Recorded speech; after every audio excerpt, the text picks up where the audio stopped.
Hello everyone, welcome back again. अब तक में हम लोगों ने मैटर इन आवर सराउंडिंग्स में क्या देखा? What is matter, characteristics of particles of matter और स्टेट्स ऑफ मैटर। हम लोगों ने ये देखा था। तो स्टेट्स ऑफ मैटर में हम लोग सॉलिड स्टेट, लिक्विड स्टेट और गैसेस स्टेट मैटर का देखे थे। सॉलिड स्टेट क्या होता है, तो ये मैंने डिफाइन भी किया था, सॉलिड, लिक्विड, गैस। अब नेक्स्ट है कि उस सॉलिड का, किसी भी सॉलिड का प्रॉपर्टी क्या होता है। तो सॉलिड का जो प्रॉपर्टी है वो एक्चुअली में उसके डेफिनेशन में ही ये बात छिपा हुआ है। सॉलिड के डेफिनेशन में ही सॉलिड का प्रॉपर्टी है, छिपा हुआ है। तो कैसे? तो हम लोग इस चीज़ को देखते हैं। तो प्रॉपर्टीज ऑफ सॉलिड्स में फर्स्ट प्रॉपर्टी जो है वो हम लोग क्या देखते हैं, generally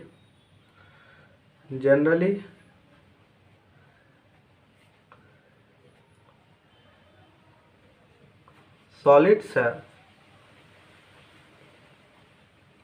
fixed shape and size,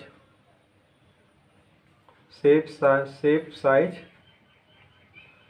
and size and volume। ये सॉलिड में फिक्स्ड होता है। अगर हम लोग आसपास अपने जो ऑब्जेक्ट प्रेजेंट है उसको केयरफुली ऑब्जर्व करें तो देखेंगे कि सॉलिड्स का जो होता है वो शेप साइज जो है वो जनरली फिक्स होता है। Shape, size, volume.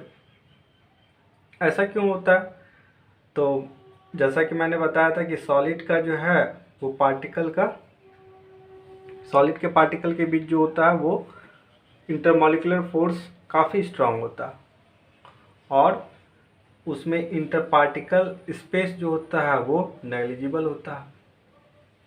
तो ये स्ट्रांग इंटर मॉलिक्यूलर फोर्स और नेग्लिजिबल स्पेस की वजह से और उसका काइनेटिक एनर्जी भी जो है वो नेग्लिजिबल होता।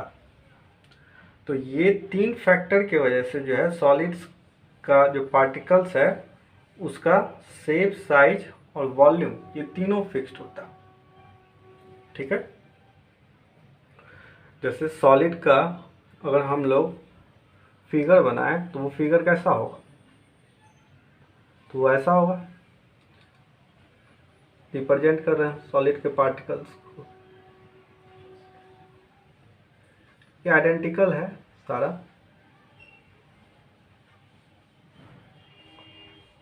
ये हम लोग उसके पार्टिकल्स को दिखा रहे हैं।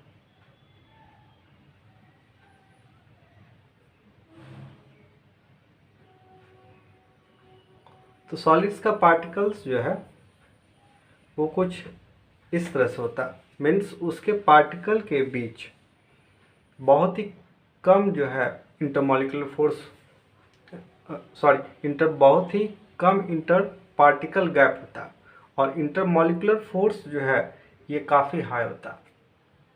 एक बात ये ध्यान देने वाली बात है कि गैप जो कम हो रहा है उसकी वजह से इंटरमॉलिक्यूलर फोर्स जो है वो बढ़ रहा है। तो ये फोर्स का नेचर भी इससे पता चलता है कि ये फोर्स कैसा है। तो ये डिस्टेंस वैरिंग फोर्स है। मीन्स क्या कि ये डिस्टेंस पे डिपेंड करता है। अगर पार्टिकल के बीच गैप कम है तो ये फोर्स काफ़ी स्ट्रांग है। अगर पार्टिकल के बीच गैप ज़्यादा है तो ये फोर्स वीक हो जाता। तो सॉलिड्स में उसका शेप, साइज और वॉल्यूम फिक्स्ड होने का वजह ये है कि उसके पार्टिकल के बीच काफ़ी स्ट्रांग फोर्स एग्जिस्ट करता है और उसके पार्टिकल के बीच गैप भी बहुत कम होता है और पार्टिकल का काइनेटिक एनर्जी भी जो है वो काफ़ी कम होता है। पार्टिकल्स केवल अपने मीन पोजीशन के अराउंड जो है वो वाइब्रेट कर सकता है। केवल टू एंड फ्रो मोशन जो है केवल पार्टिकल अपने मीन पोजीशन के अराउंड कर सकता है। अब कुछ ऐसा सॉलिड्स भी है जिसका शेप जो है वो फिक्स्ड नहीं है। शेप, साइज, वॉल्यूम फिक्स्ड है सबका। ठीक है। जैसे फॉर एग्जांपल मैं लूँ मैं आटा की बात करूँ तो आटा का पार्टिकल्स है सॉलिड, लेकिन आटा को जिस भी कंटेनर में रखेंगे वो उसी का शेप ले लेगा। तो उसका शेप फिक्स्ड है नहीं, ना ही साइज फिक्स्ड है। अगर आटा को हम लोग किसी ग्लास में रखते हैं तो उसका साइज जो है वो बढ़ जाएगा,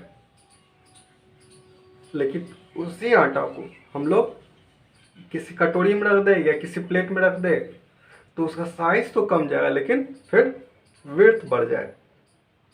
तो हम लोग देख सकते हैं कि उसका शेप साइज जो है वो फिक्स नहीं, लिक्विड की तरह। इसलिए मैंने लिखा है जनरली। लेकिन तब क्या ये बात जो है सॉलिड से fix shape size and volume ये वैलिड नहीं है? क्या सॉलिड का जो है इंटर पार्टिकल फोर्स जो है वो काफ़ी स्ट्रांग होता है, ये बात वैलिड नहीं है? तो मैंने ये प्रॉपर्टी है, मैंने ये पहले ही कहा था ये प्रॉपर्टी है ये, तो ये प्रॉपर्टी फेल कर जाता। लेकिन जो मैंने डेफिनेशन दिया सॉलिड का वो फेल नहीं करेगा, क्योंकि मैंने सॉलिड और लिक्विड को जो डिफाइन किया था, सॉलिड लिक्विड गैस को, वो उसके काइनेटिक थ्योरी के अकॉर्डिंग मैंने डिफाइन किया था, उसके पार्टिकल के कैरेक्टर के अकॉर्डिंग डिफाइन किया था, तो वो फेल नहीं करता। तो एक्चुअली सॉलिड्स के पार्टिकल का जो है उसका शेप साइज फिक्स्ड है और वॉल्यूम भी फिक्स्ड है, और सॉलिड के पार्टिकल के बीच जो है वो हाई स्ट्रॉन्ग जो है हाई इंटरमॉलिकुलर फोर्स भी एग्जिस्ट करता है। तो ये एक प्रॉपर्टी डेफिनेशन जो मैंने दिया था वो हर एक सॉलिड्स पे वैलिड है। नेक्स्ट हम लोग क्या देखते हैं, तो शेप साइज और वॉल्यूम क्यों फिक्स्ड है ये हम लोग समझ गए। नेक्स्ट प्रॉपर्टी क्या है, जनरली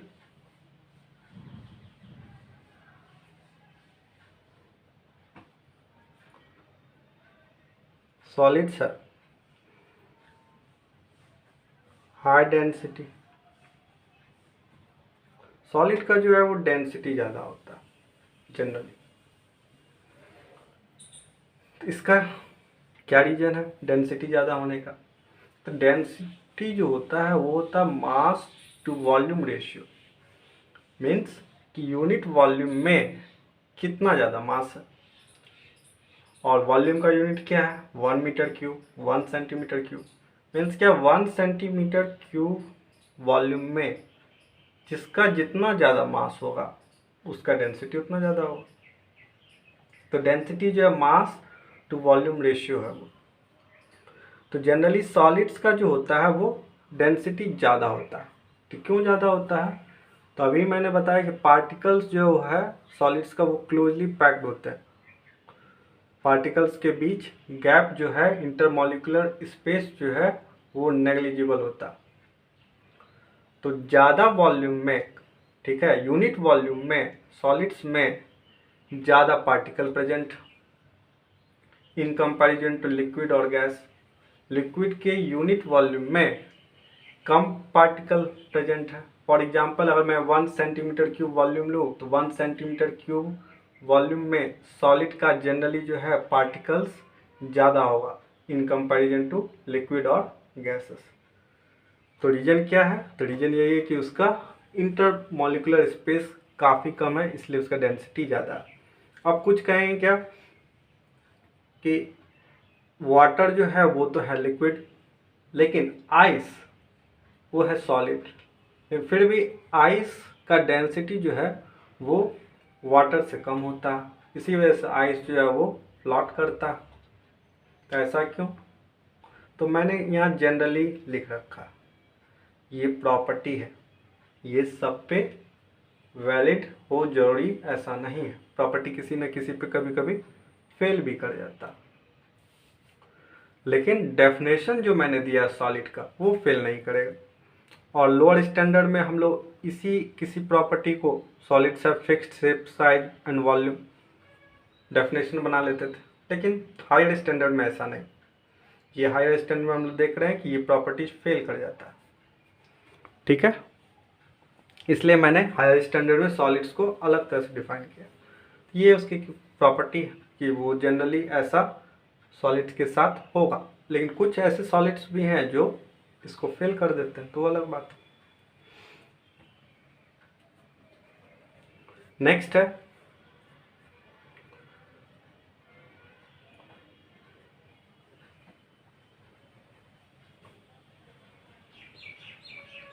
solids have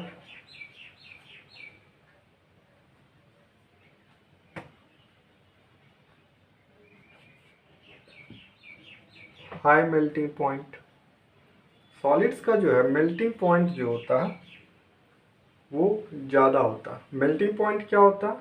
तो the temperature at which any solid convert into liquids, the temperature at which any solid changes into liquid। तो ये टेम्परेचर है मेल्टिंग पॉइंट। तो ये वैसा टेम्परेचर इसमें कोई सॉलिड जो है वो लिक्विड में चेंज हो जाता है, ठीक है, तो उसको हम लोग उसका मेल्टिंग पॉइंट कहते हैं। तो सॉलिड का मेल्टिंग पॉइंट ज़्यादा क्यों है? तो अभी ही मैंने डिस्कस किया था सॉलिड को डिफाइन करने के समय कि सॉलिड के पार्टिकल के बीच इंटरपार्टिकल फोर्स वो काफ़ी स्ट्रांग है, इसी वजह से उसका मेल्टिंग पॉइंट जो है वो हाई है। फोर्स स्ट्रांग रहेगा तो उस फोर्स को ब्रेक करने के लिए ज़्यादा एनर्जी का रिक्वायरमेंट, इसलिए सॉलिड्स का जो है मेल्टिंग पॉइंट वो हाई होता। अब कुछ सॉलिड्स लेंगे जिसका मेल्टिंग पॉइंट जो है वो हाई नहीं है, तो वो एक्सेप्शन, ठीक है। जैसे फॉर एग्जांपल Hg मरकरी ले, तो मरकरी जो है वो रूमी टेम्परेचर पे लिक्विड में पाया जाता है। रूम टेम्परेचर पे, एवरेज टेम्परेचर और प्रेशर पे ही वो लिक्विड में एग्जिस्ट करता है मरकरी, तो उसका मेल्टिंग पॉइंट कम है, लेकिन जनरली सॉलिड्स का मेल्टिंग पॉइंट हाई होता है। नेक्स्ट है सॉलिड्स आर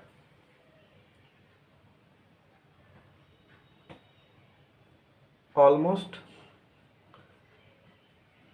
जनरली और ऑलमोस्ट यहाँ लगा हुआ, सॉलिड्स आर इनकम्प्रेसिबल।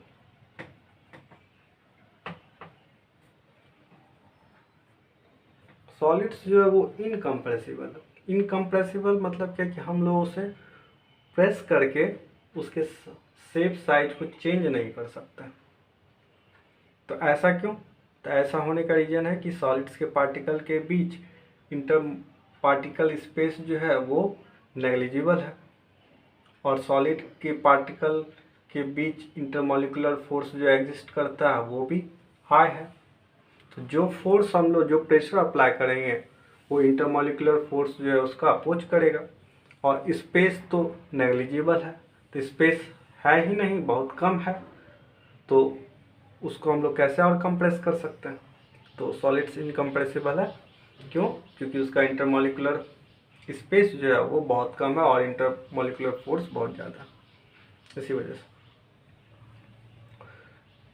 नेक्स्ट है the rate of diffusion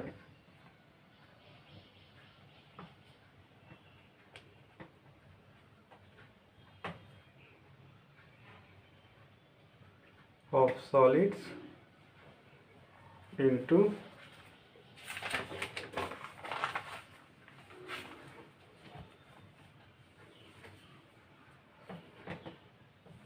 another solid is very slow। Solid का जो है, सॉलिड में जो डिफ्यूजन होता है वो बहुत ही कम होता, बहुत ही स्लो होता ये प्रोसेस। क्यों? तो मैंने बताया था डिफ्यूजन होता है क्या है, तो इसमें पार्टिकल्स का जो सब्सटेंस का जो पार्टिकल्स होता है वो खुद ब खुद इंटरमिक्स हो जाते हैं। मीन्स दो या दो से ज़्यादा सब्सटेंस के पार्टिकल का इंटरमिक्सिंग ही डिफ्यूजन है, मैंने बताया था। और सॉलिड में अभी ही मैंने डिस्कस किया कि उसके पार्टिकल के बीच स्पेस बहुत कम है, नेग्लिजिबल है, ना के बराबर है। और इंटरमॉलिक्यूलर फोर्स बहुत ज़्यादा है, और काइनेटिक एनर्जी भी जो है वो नेग्लिजिबल है। तो ना काइनेटिक एनर्जी है और ना ही इंटरमॉलिक्यूलर फोर्स, मीन्स नेग्लिजिबल है ये दोनों, जो डिफ्यूजन के लिए रिस्पॉन्सिबल है। तो ये दोनों चीज़ जब नेग्लिजिबल है, काइनेटिक एनर्जी और इंटरमॉलिक्यूलर स्पेस, तो डिफ्यूजन जो होगा वो जाहिर सी बात है वो बहुत ही स्लो होगा सॉलिड में। लेकिन सॉलिड में ऐसा नहीं कोई कह सकता कि डिफ्यूजन होता ही नहीं है, होता है डिफ्यूजन। जैसे फॉर एग्जांपल हम लोग जो एलॉय बनाते हैं, तो एलॉय जो है वो मेटल को मेल्ट करके बनाया जाता है। तो वहाँ दो मेटल को मेल्ट करके इंटरमिक्स किया जाता है। तो formation of alloy is an example of diffusion of solid into another solid. तो ये जो है, ये एलॉय का बनना, ये डिफ्यूजन, सॉलिड में सॉलिड का डिफ्यूजन का एग्जांपल। दूसरा एग्जांपल लेते हैं। समटाइम्स हम लोग देखते होंगे ब्लैक बोर्ड पे अगर चौक से लिखा जाए और उसे काफ़ी दिनों तक छोड़ दिया जाए, तो फिर लिखे गए अक्षर को, शब्द को मिटाने में काफ़ी मेहनत करना पड़ता है, वो आसानी से मिटता नहीं है। ऐसा क्यों? तो ऐसा इसलिए हो रहा है क्योंकि बोर्ड जो है, बोर्ड का पार्टिकल वो भी सॉलिड है, और चौक से जो हम लोग लिखे चौक का पार्टिकल वो भी सॉलिड है। तो दोनों एक दूसरे में डिफ्यूज हो गया, और डिफ्यूज होने में टाइम लगता है। तो मैंने कहा लिखा गया शब्द को काफ़ी दिन तक छोड़ना पड़ेगा, छोड़ देंगे तब ऐसा होगा। तो ये भी दूसरा एग्जांपल सॉलिड का, सॉलिड में डिफ्यूजन का। तो डिफ्यूजन ऐसा नहीं है सॉलिड में होता नहीं है, होता है, लेकिन ये एक्सट्रीमली स्लो प्रोसेस है। तीसरा एग्जांपल ले, तो दो मेटल ले और उसको बांध दिया जाए किसी थ्रेड से, और उसको कई दिनों तक छोड़ दिया जाए, कई दिनों क्या, महीनों तक, कई महीनों तक अगर छोड़ देंगे, तो हम लोग देखेंगे क्या कि धीरे धीरे वो दो मेटल जो है एक दूसरे में डिफ्यूज हो गया, मीन्स वो एक दूसरे से स्टिक हो गया, चिपक गया। ये कैसे हुआ? तो ये भी डिफ्यूजन है सॉलिड में सॉलिड का। तो डिफ्यूजन होता है, लेकिन काफ़ी स्लो प्रोसेस से होता है।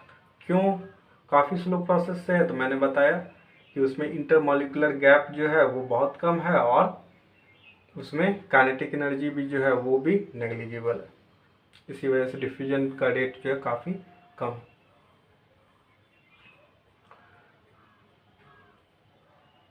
ठीक है,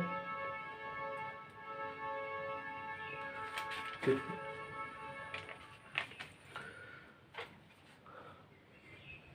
ओके, इससे रिलेटेड अगर किसी का कोई क्वेश्चन हो या कोई क्वेरीज हो, तो आप मुझसे कमेंट करके पूछ सकते हैं। तो सॉलिड स्टेट मैं उम्मीद करता हूँ आप लोगों ने समझा होगा कि सॉलिड है क्या और उसका प्रॉपर्टी क्या है। Okay, thanks for watching.